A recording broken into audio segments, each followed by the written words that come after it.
DPC Partai Golkar Musi Banyuasin memastikan diri meraih suara terbanyak. Klaim kemenangan tersebut berdasarkan dari seluruh saksi kader Golkar yang ada di Musi Banyuasin melalui catatan C1 dengan kemenangan 11 kursi di DPRD Musi Banyuasin.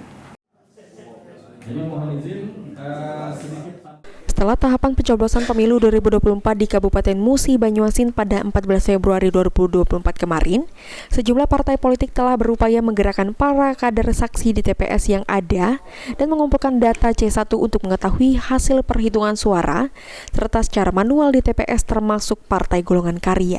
Dari perhitungan data C1 yang masuk baru 60% di Sekretariat DPD Golkar Musi Banyuasin. Namun perolehan suara yang didapat melebihi target. Hingga kini mencapai 70.000 suara dari 7 dapil yang ada. Dengan begitu, Partai Golkar mengklaim dan memastikan akan mendapatkan 11 kursi di DPRD Musi Banyuasin dengan hasil suara terbanyak dari partai-partai lain. Selain itu juga, Partai Golkar Musi Banyuasin juga optimis dengan sisa persentase data C1 yang belum masuk. Partai Golkar akan lebih unggul dan dapil 9 DPRD Provinsi memperoleh 87.000 suara, mendapatkan 2 kursi dan DPR RI diharapkan 2 kursi. Hasil kerja keras para kader dari DPD Partai Golkar yang tercakup dalam caleg 45 caleg di 7 dapil dalam Kabupaten Musi Banyuasin.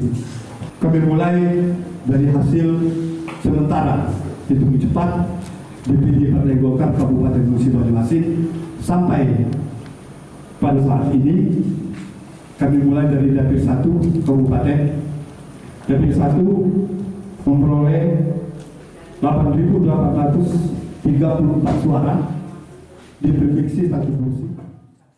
Ruzi Iskandar, PAL TV.